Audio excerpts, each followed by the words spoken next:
दोस्तों, प्रधानमंत्री नरेंद्र मोदी आज ही अपने विदेश दौरे पर निकले। आज सुबह उनके एयरपोर्ट की तस्वीरें हैं जब वो कुछ इस तरह से अपने सरकारी विमान में दाखिल हो रहे थे। उससे पहले वो कुछ इस तरह से हाथ हिलाकर अभिवादन स्वीकार कर रहे थे कैमरे की तरफ।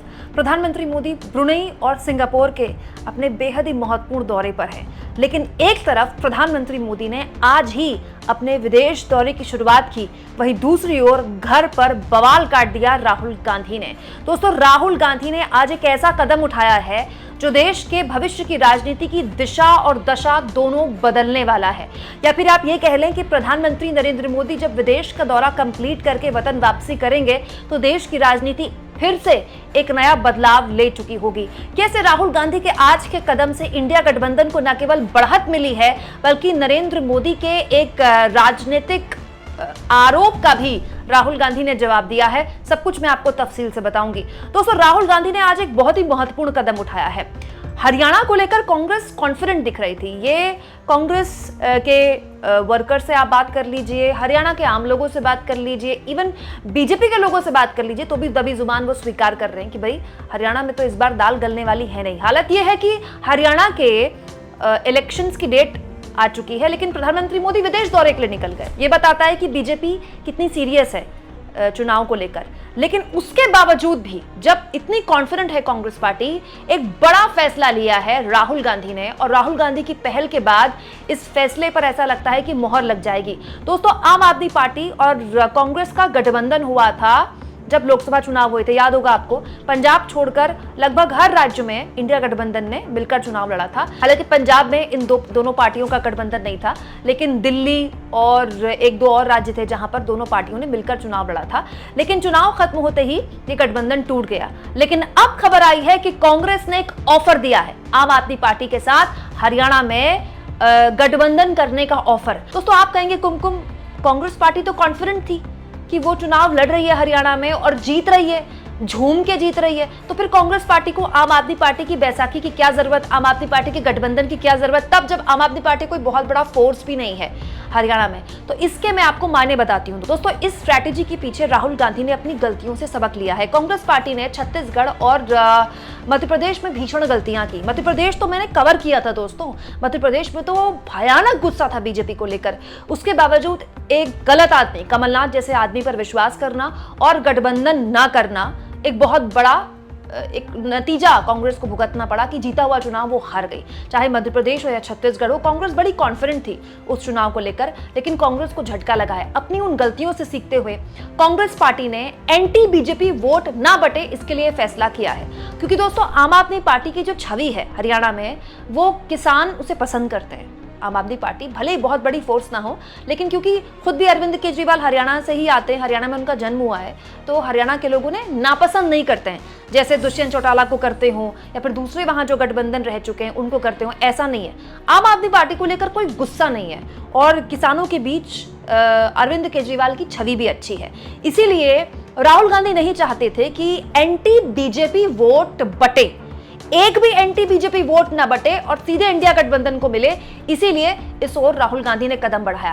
राहुल गांधी ने कदम बढ़ाया तो लपक के आम आदमी पार्टी ने भी उस कदम का स्वागत किया। संजय सिंह ने कहा है कि हम इसका स्वागत करते हैं, आगे पार्टी इस पर फैसला लेगी। अब टिकट शेयरिंग, सीट शेयरिंग पर बात होगी, किसको कितनी सीट्स मिल सकती है, कहां कहां कौन कौन चुनावी अपना उम्मीदवार उतार सकता है। लेकिन ये अपने आप में बहुत बड़ा, इसीलिए गठबंधन में इसको मान रही हूं दोस्तों, क्योंकि ये आम आदमी पार्टी भी जानती है कि सरकार कांग्रेस की इजीली बन रही थी हरियाणा में। उसके बावजूद भी कांग्रेस पार्टी ने बड़ा दिल दिखाया है। अब आम आदमी पार्टी के लिए भी एक दबाव बन गया, क्योंकि अगले साल दिल्ली में विधानसभा चुनाव होने, और दिल्ली में पिछले 2 विधानसभा चुनाव में, खास तौर पर दिल्ली की राजनीति से जब से शीला दीक्षित की विदाई हुई है, कांग्रेस ने बहुत खराब प्रदर्शन किया है। कांग्रेस पार्टी के पास भी अब एज है, कहने के लिए एक मौका है कि देखिए हरियाणा में हम जीत रहे थे, लेकिन हमने आपको बुलाया गठबंधन के लिए, तो अब आप भी हमको दिल्ली में स्पेस दीजिए। तो अगर दिल्ली में भी आम आदमी पार्टी और कांग्रेस का गठबंधन हो जाता है तो कांग्रेस दिल्ली की राजनीति में वापसी कर सकती है। इसके अलावा मैं मानती हूं दोस्तों कि गुजरात में भी ये जो गठबंधन है कमाल कर सकता है। पिछली बार गुजरात में बहुत खराब स्थिति थी बीजेपी की, बहुत गुस्सा है बीजेपी को लेकर गुजरात में, लेकिन विपक्ष का वोट बटा। कांग्रेस अपने स्तर पर लड़ी, आम आदमी पार्टी अपने स्तर पर लड़ी और आम आदमी पार्टी ने बहुत अच्छा प्रदर्शन किया। आम आदमी पार्टी ने जिस तरह से पहली बार चुनाव लड़ा, गुजरात का विधानसभा चुनाव, और अच्छा खासा वोटिंग प्रतिशत उसने अर्जित किया, ये बताता है कि आम आदमी पार्टी को लेकर एक उत्साह है गुजरात के लोगों में। तो आम आदमी पार्टी कल को गुजरात में चुनाव लड़ने जाएगी तो वहां भी एक तरह से उसके पास विकल्प होंगे। वो कांग्रेस का तो संगठन है ही गुजरात में, ऐसा तो है नहीं कि कांग्रेस की सीटें नहीं आती गुजरात में। तो गुजरात में भी आम आदमी पार्टी और कांग्रेस की राहें फिर खुल जाएंगी गठबंधन के लिए। इसके अलावा दोस्तों, आपको याद होगा जैसे ही लोकसभा चुनाव निपटे थे, प्रधानमंत्री मोदी ने बोलना शुरू कर दिया था, इनफैक्ट लोकसभा चुनाव के दौरान भी बोलना शुरू कर दिया था कि देखिए ये मुझे हराने के लिए एक साथ आए हैं, जब चुनाव खत्म होंगे ये फिर अलग हो जाएंगे। और हुआ भी यही। कांग्रेस पार्टी से पहले आम आदमी पार्टी ने ही गठबंधन तोड़ दिया, फिर कांग्रेस पार्टी ने भी गठबंधन तोड़ दिया हरियाणा में भी, और कांग्रेस ने उसके बाद दिल्ली में भी गठबंधन तोड़ दिया आम आदमी पार्टी के साथ। लेकिन ये देश में भविष्य की राजनीति को एक दिशा दिखाता है। देखिए दोस्तों, मोदी जी को भी अपने नाम पर बहुमत नहीं मिला है। ये इस बात का प्रमाण है कि 2024 के लोकसभा चुनाव के बाद देश ने एक बार फिर से संदेश दिया है कि जो गठबंधन की राजनीति का दौर था वो एक बार फिर से वापसी कर रहा है। तो आने वाले 2029 में अगर लोकसभा चुनाव होते हैं, मतलब पहले अगर मोदी जी अपने 5 साल पूरे कर लेते हैं और मध्यावधि चुनाव नहीं होते हैं और 2029 में लोकसभा चुनाव होते हैं, तो भी कांग्रेस को सहयोगियों की जरूरत है अलग अलग राज्यों में, और कांग्रेस इस स्ट्रैटेजी के साथ चल भी रही है। उत्तर प्रदेश में कांग्रेस का कोई संगठन नहीं था खास, उसके बावजूद भी उसने समाजवादी पार्टी के साथ गठबंधन किया और शानदार प्रदर्शन किया लोकसभा में। आने वाले विधानसभा चुनाव में भी ये गठबंधन जारी रहेगा, आने वाले उपचुनाव में भी ये गठबंधन जारी रहेगा।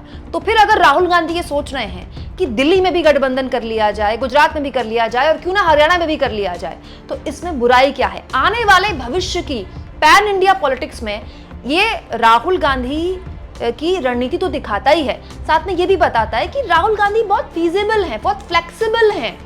गठबंधन के नेताओं के लिए, गठबंधन की राजनीति के लिए उनके जो दरवाजे हैं वो खुले हैं। वहीं दूसरी ओर आ जाइए इधर बीजेपी पर। हरियाणा को लेकर कांग्रेस पार्टी ने इतना बड़ा फैसला लिया दोस्तों कि एक जीता हुआ चुनाव जो उसके कब्जे में है, उसके बावजूद भी उसने एक ऐसी पार्टी के साथ गठबंधन का फैसला किया है जिसका कोई खास जनाधार नहीं है। लेकिन बीजेपी की क्या रणनीति है, हरियाणा को लेकर बीजेपी का क्या प्लान है? देखिए, दुष्यंत चौटाला की जेजेपी छोड़कर जितने भी उसके मौजूदा विधायक थे सब छोड़कर अब बीजेपी में शामिल हो रहे हैं। इसके अलावा बीजेपी को लेकर जो जानकारी निकल कर आई है वो ये कि बीजेपी के प्रदेश अध्यक्ष भी चुनाव नहीं लड़ रहे हैं, बीजेपी के कई मंत्रियों के टिकट कट रहे हैं। ये तो पुरानी रणनीति है ना, दूसरे पार्टियों के लोगों को अपने पार्टी में शामिल कराना, या फिर पुराने कैंडिडेट को लेकर गुस्सा है तो नए कैंडिडेट को जनता के आगे रख देना। ऐसा नहीं है कि ये स्ट्रैटेजी काम नहीं की है, बीजेपी के लिए काम की है, कई चुनाव जीते हैं उसने, लेकिन क्या हरियाणा के लिए स्ट्रैटेजी ठीक थी? मतलब आप सोचिए दोस्तों, एक तरफ राहुल गांधी इतना बड़ा कदम उठा रहे हैं कि हरियाणा जैसे राज्य में जहां भूपेंद्र सिंह हुड्डा का नेतृत्व और कांग्रेस पार्टी के संगठन और बाय डिफॉल्ट हरियाणा के लोग इस वक्त चेंज मांग रहे हैं। लोकसभा चुनाव में भी बता दिया 10 सीटों में से 5 कांग्रेस जीती है, तो उस चुनाव में राहुल गांधी ने आम आदमी पार्टी के साथ गठबंधन की तरफ जाने का फैसला किया और मोदी जी चले गए विदेश। ये इस बात का प्रमाण है दोस्तों कि बीजेपी हरियाणा में संगठन के तौर पर न केवल कमजोर है, बल्कि जो बीजेपी के चाणक्य हैं वो अभी तक हरियाणा को लेकर कोई प्लान नहीं बना पाए हैं। मोदी जी को तो खैर आगे नहीं किया जा रहा है, हरियाणा ऐसा लगता है कि केक वॉक दिया जा रहा है, फ्री वॉक दिया जा रहा है कांग्रेस को। और कांग्रेस जो पहले से ही एज में थी उसने एक और बढ़त हासिल कर ली। इतना बड़ा गठबंधन अभी हालांकि औपचारिक ऐलान नहीं हुआ है, लेकिन आम आदमी पार्टी ने इसका स्वागत किया है और आम आदमी पार्टी तो चाहेगी कि गठबंधन हो जाए, क्योंकि आम आदमी पार्टी का जनाधार नहीं है हरियाणा में। लेकिन आम आदमी पार्टी भी जानती है कि फिर उस पर दबाव दिल्ली को लेकर भी होगा और गुजरात को लेकर तो खैर होगा ही।